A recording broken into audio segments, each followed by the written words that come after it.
This session is focusing on practicing your child's speech sound in sentences.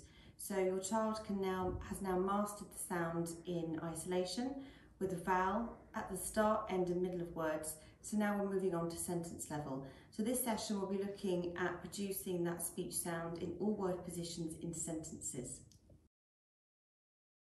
So on your Nawala profile will be the speech sound sentence level for the sound your child's working on. And as you can see, it'll have sentences with the S sound at the beginning. So this one is the seal sang. A fun game you could do is make up silly sentences yourself. So a child has to think of an S word to add at the end and then would say it 5 times. So the seal sang shampoo. Silly sentence, 5 times. The seal sang shampoo. The seal sang shampoo. The seal sang shampoo, and the seal sang shampoo. The seal sang shampoo. It does sound like a bit of a tongue twister. Do take time with your child to say it, but the importance is practicing that S sound over and over again within sentences.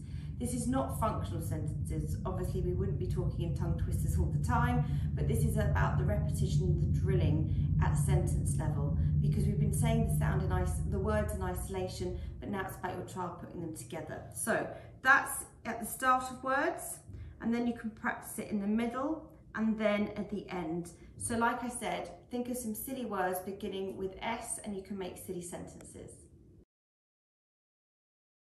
Another game could be the shopping game, this time if you're looking at the letter P. So taking lots of different words beginning with P and asking your child to put them into a silly story. So toothpaste, apple, pizza. We could say the pizza ate an apple and the toothpaste, okay? And the child will then have to produce it. The pizza ate the apple and the toothpaste. The pizza ate the apple and the toothpaste. The pizza ate the apple and the toothpaste. The pizza ate the apple and the toothpaste. And as you can hear, that's practicing the P sound, start, middle and ends of words. Another activity you can do, and this can be done in the car on the way to school or if you're walking to the park, is just to think of 3 words and make up a silly sentence with the child while you're out and about. So no toys or games are needed. Again, it's about that practice at sentence level. So your child could choose some words, or you could, such as cat, king, cake, and ask the child to make a sentence. If your child's younger, maybe start with just 1 or 2 words to put in a silly sentence. So for example, maybe cat, cake, the cat ate the chocolate cake, the cat ate the chocolate cake. And as the child grows in confidence or maybe a bit older, you can put more words in for them to remember. Another fun game to do is the shopping game. So this time choose the target sound your child's working on, such as K again, because it's in my head, and you can ask them to think of words they went shopping for beginning with K. So I went shopping and I bought a cat, and then mum might say I went shopping, I bought a cat and a comb.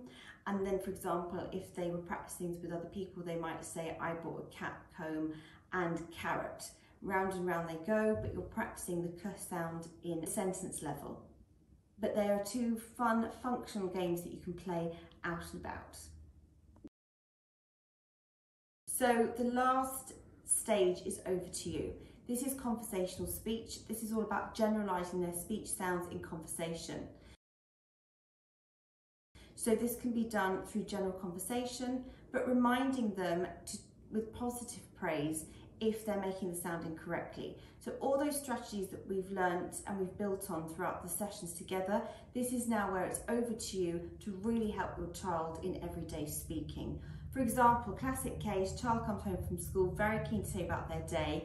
Maybe their K sound regresses back to a T sound when they're excited and talking in conversation. So remember the strategies we used before, the high five, positive praise, thumbs up, thumbs down. You'll have been working with your child on these over the last couple of sessions, so you'll both be really used to them and aware of them. And these are 2 really clear visual guides to show them in conversational speech that, oh, I need to correct my speech sound. And they work really well.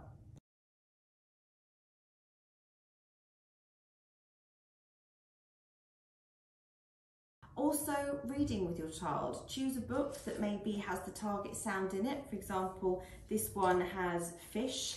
So if you're working on a sh sound, you might read this book with your child, and every time you come across a word or a picture, that's the sound they were working on, such as sh, you can ask them to repeat it, shark, and read the sentence with them. And if they're not at reading level, get them to repeat the short sentence. I saw a shark. Your turn. I saw a shark. So reading is really important. Great books that you can cover with the target speech sound.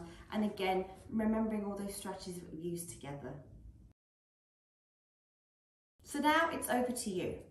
For you to support your child during conversational speech, using all the strategies that we've learned and built on over the last sessions. As always, your Nawala professional is available online via direct messaging for support.